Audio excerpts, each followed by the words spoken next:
Hello students, welcome back to a new video of CBSE Class 12 Computer Science with Python। हम लोग सीख रहे थे क्लास 12 का जो प्रोजेक्ट हमें बनाने का है उसको कैसे हमें बनाना है। अभी तक हम लोगों ने दो वीडियोस में कवर अप किया है कि क्या क्या सॉफ्टवेयर हमें चाहिए। तो हमें चाहिए पाइथन, हमें VS कोड चाहिए जो कि एक आईडीई है जिसमें हम लोग एक्चुअली में कोडिंग करेंगे। हमें चाहिए माई एसक्यूएल सर्वर और माई एसक्यूएल वर्कबेंच जो कि एक ही सॉफ्टवेयर में दोनों हमें अवेलेबल हो जाएंगी। इनको इंस्टॉल कैसे करना है इसके लिए मैंने एक वीडियो बनाया हुआ है, तो आप पहले वो वीडियो देखना, इंस्टॉल वगैरह सारा चीज कवर कर लेना, उसके बाद ये वाला वीडियो को आप स्टार्ट करना। इस वीडियो में आज से हम लोग जो है वो एक्चुअल में जो कोडिंग होता है वो कोडिंग पार्ट स्टार्ट करेंगे। ठीक है, तो हम लोग करते हैं इसको स्टार्ट। तो सबसे पहले हमें तो VS कोड ओपन करने का है, हमें माई एसक्यूएल वर्कबेंच ओपन करना है। लेकिन उससे पहले हम लोग एक फोल्डर बनाते हैं। तो जो भी ये हम लोग बनाएंगे ब्रेन जिम मैनेजमेंट सिस्टम, उसको एक ही फोल्डर के अंदर में सारा पाइथन फाइल्स वगैरह हम लोग स्टोर करने वाले हैं। तो पहले हम लोग एक फोल्डर बना लेते हैं। कहीं पे भी अपने सिस्टम में आप ये फोल्डर बना सकते हो। तो लेट्स से मैं ये फोल्डर बना रहा हूँ, लेट्स से डी ड्राइव में, यही बाहर में मैं फोल्डर बना लेता हूँ। ठीक है, तो फोल्डर का नाम ब्रेन जिम मैनेजमेंट सिस्टम। ठीक है, अब जो भी हम लोग फाइल क्रिएट करेंगे सारी इसी फोल्डर के अंदर में हमें करना है। तो इस फोल्डर को हम लोग इंपोर्ट कर लेते हैं अपने VS कोड में। तो उसके लिए VS कोड ओपन करना है। ये मेरा VS कोड है, मैंने यहाँ टास्क बार पे इसको पिन करके रखा है। आपने अभी तक इंस्टॉल कर ही लिया होगा VS कोड। तो फर्स्ट टाइम आप जैसे ओपन करोगे तो आपको ये वाला इंटरफेस आएगा, इसमें लिखा हुआ है नो फोल्डर ओपन और ओपन फोल्डर का आ रहा है। ठीक है, तो हम लोग इसमें क्या चीज करते हैं कि एक फोल्डर को इसमें ऐड करते हैं। तो ऐड फोल्डर टू वर्कस्पेस, इस पे क्लिक करना है। अब ये पूछेगा कि आपने फोल्डर कहाँ पे स्टोर रखा है। तो डी ड्राइव में हम लोगों ने बाहर में ही फोल्डर बनाया था, ये ब्रेन जिम मैनेजमेंट सिस्टम। ठीक है, इसको क्या कर देते हैं, add. Do you trust the author of the files? Yes of course I trust the author's. तो ये फोल्डर हमारा ऐड हो चुका है, इसमें फिलहाल कुछ फाइल है नहीं, इसीलिए ये हमारा ब्लैंक शो कर रहा है। तो इसमें हम लोग धीरे धीरे करके फाइल जो है वो ऐड करेंगे इस फोल्डर के अंदर में। तो हमें एक फाइल का जरूरत पड़ेगा जिस फाइल का नाम होगा main.py। तो वो एक फाइल मैं क्रिएट कर लेता हूँ यहाँ से। इस पे आपको जाना है न्यू फाइल पे, फाइल का नाम रखना है main.py। ओके, और ये एंटर दबा देते हैं। और ये पूछ रहा है कि ये main.py आपको कहाँ सेव करना है। तो वहीं इसी फोल्डर के अंदर में हमें सेव करना है।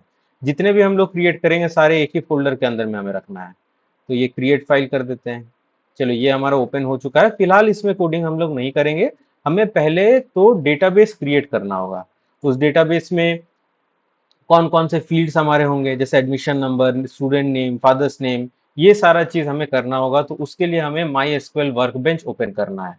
तो फिलहाल के लिए इसको हमें क्लोज तो नहीं, मिनिमाइज कर देते हैं। तो लेट्स इसको मिनिमाइज करते हैं और हम लोग ओपन करते हैं। हमारा ये वाला हो गया माई एसक्यूएल वर्कबेंच। तो ये भी आपने अभी तक इंस्टॉल कर ही लिया होगा। तो ये जैसे आप ओपन करोगे तो आपको ये वाला इंटरफेस आएगा, welcome to MySQL workbench. आपको स्क्रॉल करके नीचे जाना है, नीचे में माई एसक्यूएल कनेक्शन आएगा और ये लोकल इंस्टेंस। तो आपको लोकल इंस्टेंस पे ही क्लिक करना है। और आपको याद रखना है कि जब ये माई एसक्यूएल वर्कबेंच आपने इंस्टॉल किया था तो उस टाइम में पासवर्ड आपने सेट किया होगा। तो जैसे आप लोकल इंस्टेंस पे क्लिक करोगे तो वो पासवर्ड आपसे पूछा जाएगा। अगर आपने पासवर्ड को वॉल्ट में सेव करके रखा है तो ये नहीं पूछेगा। जैसे मैंने अपना पासवर्ड वॉल्ट में सेव करके रखा है तो मेरे से नहीं पूछेगा। मैं इसको ओपन करता हूँ। ओके, सो ये हमारा इंटरफेस है। अब यहाँ पे हमें एक्चुअल में हमें जो भी एसक्यूएल का कोडिंग रहता है तो वो करना है। ठीक है, तो एक एक करके हम लोग कोडिंग स्टार्ट करते हैं। चलो, पहले हमें क्या करना है कि एक डेटाबेस बनाना है। ये तो हमारा माई एसक्यूएल वर्कबेंच एक डीबीएमएस सॉफ्टवेयर हो गया। तो इसमें हमें एक डेटाबेस क्रिएट करना है। तो डेटाबेस बनाने का कोड रहता है क्रिएट डेटाबेस। ओके, और ये माई एसक्यूएल हमारा केस सेंसिटिव नहीं है। जो कोडिंग वगैरह है वो आप कैपिटल में लिखो, स्मॉल में लिखो, दोनों काम करता है। लेकिन बाई कन्वेंशन हम लोग जो कोड्स रहता है उसको कैपिटल लेटर में लिखते हैं। ओके, और जो भी नाम रहता है जैसे डेटाबेस का नाम, टेबल का नाम, वो सब स्मॉल लेटर में लिखते हैं। तो डेटाबेस क्रिएट करने का कोड होता है क्रिएट एंड देन डेटाबेस। फिर हमें डेटाबेस का कुछ नाम देना है। तो लेट्स से मैं अपने डेटाबेस का नाम दे रहा हूँ brain gym underscore dB. Okay, और ये सेमीकोलन डाल देना है। ठीक है, तो ये कोड हो चुका है डेटाबेस क्रिएट करने का। तो इसको हमें एग्जीक्यूट कराना है। तो वो कैसे करेंगे, आपको यहाँ इस फाइल को इस लाइन को सिलेक्ट करना है तो या तो आप लेफ्ट क्लिक करके ड्रैग करो, नहीं तो ट्रिपल क्लिक करना है। ठीक है, 3 बार लेफ्ट क्लिक करो तो ये पूरा हाईलाइट हो जाएगा। अभी यहाँ पे ये वाला ऑप्शन आपको नजर आ रहा होगा, this thunderbolt option, click on to this thunderbolt option. नीचे आपको आउटपुट दिख रहा है कि क्रिएट डेटाबेस, ये messages 1 row affected and it is showing green tick mark, that means हमारा डेटाबेस बन चुका है। अभी अगर आपको देखना है कि आपका डेटाबेस बना है कि नहीं, तो आप कोड यूज कर सकते हो, show databases. Show databases spelling क्या ध्यान रखना। और हमें अब क्या करना है ना, सिर्फ इसी लाइन को एग्जीक्यूट कराना, ऊपर वाले को नहीं चलाना है। तो आपको सिर्फ इसी लाइन को सिलेक्ट करना है and then go to this thunderbolt option and click. तो देखो आपका ये डेटाबेस स्कीमा ओपन हो रहा है, जिसमें जितने भी डेटाबेस सेव्ड है वो नजर आ रहा है। तो हम लोगों ने अभी तुरंत बनाया braingym_db, तो ये हमारा हो चुका है, बन गया है। अब क्या करना, हमें इस डेटाबेस को यूज करना है। ठीक है, हमारे सिस्टम में बहुत सारे डेटाबेस हो सकते हैं, अभी कंप्यूटर को कैसे पता चलेगा कि कौन से डेटाबेस में कौन सा टेबल क्रिएट करना है। तो हमें तो यही वाला जो अभी तुरंत हम लोगों ने क्रिएट किया, इसी को यूज करना है। तो उसके लिए हमें बताना पड़ेगा, so the code is use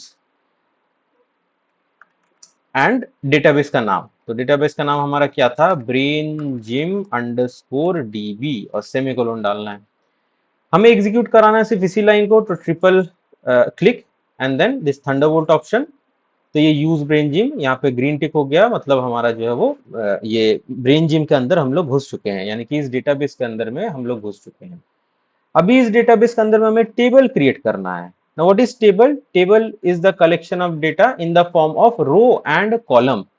और ये कॉलम्स को हम लोग जो है वो फील्ड भी कहते हैं, जिसमें हम लोग admission number, student name, father's name, student class, section, gender, ये सारा चीज जो है वो लिखेंगे।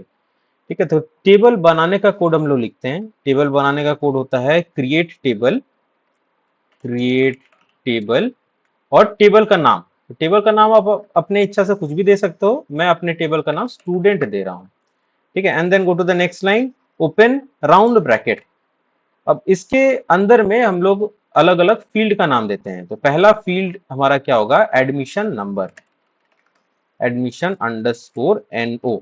ठीक है, और इसको हम लोग स्पेसिफाई कर देते हैं as an integer type, integer value उसमें आने वाला है, और इसको हम लोग सेट कर देते हैं प्राइमरी की।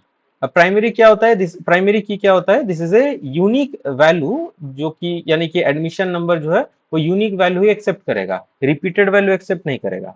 Because we know that no two student can have the same admission number, कोई भी दो बच्चों का सेम एडमिशन नंबर नहीं पॉसिबल है, तो इसलिए यूनिक होना बहुत जरूरी है। नहीं तो जैसे किसी स्टूडेंट को हम लोग सर्च करेंगे डेटाबेस में, किसी का एडमिशन नंबर 101 है तो उसका रिकॉर्ड हमारे पास आएगा। हम मान लेते हैं हमारे पास 10 बच्चे ऐसे हैं जिसका एडमिशन नंबर 101 हो गया, तो कंप्यूटर हमारा कौन सा डेटा शो करेगा? इस केस में हमारा ये दिक्कत क्रिएट होगा, कंफ्यूजन क्रिएट होगा। इसलिए एडमिशन नंबर हमेशा यूनिक होना चाहिए, इसीलिए इसको हम लोग जो है प्राइमरी की सेट किए हुए हैं। और इसी एडमिशन नंबर को टारगेट करके हम लोग स्टूडेंट को सर्च करेंगे, स्टूडेंट को डिलीट करेंगे, अपडेट करेंगे, तो यही एडमिशन नंबर डाल के ही सारा काम होगा, इसीलिए इसको प्राइमरी की सेट किया गया है। अगला जो हमारा फील्ड नेम होगा, उसको हम लोग रख देते हैं स्टूडेंट। अच्छा, जो नाम है उसको स्मॉल लेटर से लिखना है, और जो कोड्स है एसक्यूएल के उसको कैपिटल लेटर से। तो this is the convention which we follow. तो अगला स्टूडेंट अंडरस्कोर नेम, ये हमारा हेडिंग का नाम हो गया, स्टूडेंट अंडरस्कोर नेम। और इसका डेटा टाइप हम लोग सेट कर देते हैं वेर कैर, और वेर कैर में वैल्यू डालते हैं 50। तो ये क्या होगा कि 50 कैरेक्टर्स एक्सेप्ट करेगा। तो स्टूडेंट का नाम कोई भी स्टूडेंट हो, और 50 से ज्यादा कैरेक्टर का तो उसका नाम होगा नहीं ना, अपना नाम लिखना, अभी पूरा फैमिली का नाम थोड़ी लिखना है। तो 50 इज मोर देन इनफ। अगर आपको लगता है कि कोई साउथ इंडियन है जिसका नाम बहुत लंबा हो जाएगा, तो 50 की जगह आप 100 कर लो, no issues in that. But I think that 50 is more than sufficient to store someone's name. तो वो हम लोगों ने सेट कर दिया। अगला हम लोग कर लेते हैं, लेट्स से फादर,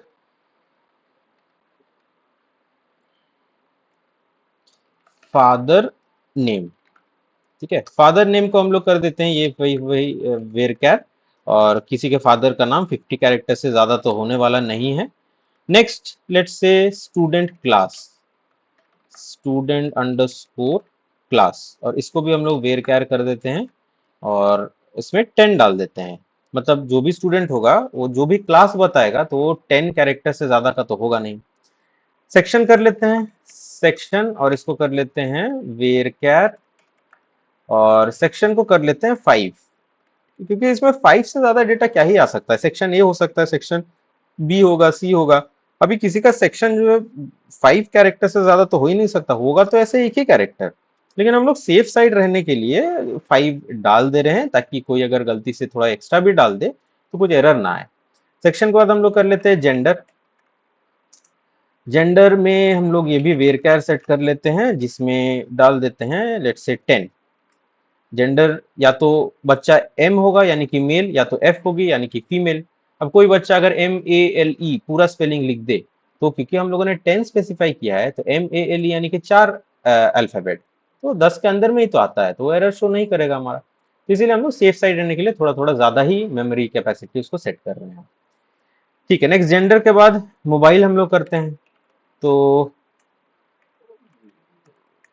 मोबाइल, और इसको भी वेरकार कर लेते हैं। और मोबाइल नंबर जो है 10 डिजिट्स का ही होता है, लेकिन हम लोग सेफ साइड रहने के लिए 15 कर लेते हैं। कोई गलती से अगर कंट्री का कोड आगे में लगा दे तो 10 से अगर ज्यादा हो जाए तो एरर आ जाएगा, इसीलिए हम लोग सेफ साइड रहने के लिए थोड़ा सा एक्स्ट्रा लेके चल रहे हैं। Next let's say we have address डाल देते हैं। एड्रेस को वेरकैर, और एड्रेस क्या हम लोग कितना कर ले, तो एड्रेस तो थोड़ा लंबा होता है, तो 100 कर लेते हैं इसमें। ठीक है, after address admission date. Admission date, इसको इसका डेटा टाइप हम लोग डेट रख लेते हैं। और इसमें जो फॉर्मेट है ना, याद रखना, डेट का फॉर्मेट होता है YYYY MM and DD। Okay, इसी फॉर्मेट में हमें डेट एंटर करना है। पहले ईयर, उसके बाद मंथ, उसके बाद डेट। ठीक, तो ये चीज हो गया डेट में हमारा। डेट के बाद अगला हम लोग कर लेते हैं बच्चे का मंथली फी। लेट से मंथली अंडरस्कोर फी इसका नाम रख देते हैं, और इसको कर लेते हैं डेसिमल। ठीक, डेसिमल में हम लोग कर लेते हैं 8,2, यानी कि पॉइंट के पहले वो 8 डिजिट एक्सेप्ट करेगा, पॉइंट के बाद 2 डिजिट एक्सेप्ट करेगा। फी किसी का पॉइंट में भी जा सकता है, इट्स वेरी मच ऑब्वियस। और अगर पॉइंट में नहीं जा रहा तो पॉइंट के बाद .00 दे देगा। तो ये चीज हमारा हो गया। नेक्स्ट लेट से हम लोग इतना ही जो है वो क्रिएट करते हैं, इतना ही फील्ड को क्रिएट करते हैं।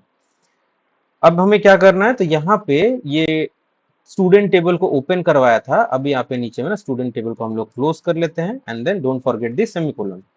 ठीक है, तो ये हमारा कोड हो चुका है कि टेबल लिखने का। अभी इस कोड को हमें करना है एग्जीक्यूट। जब तक एग्जीक्यूट नहीं करेंगे तो ये टेबल क्रिएट नहीं होगा। तो एग्जीक्यूट करने के लिए आपको ऊपर वाला जो कोड लिखा हुआ है इसको फिर से नहीं चलाना।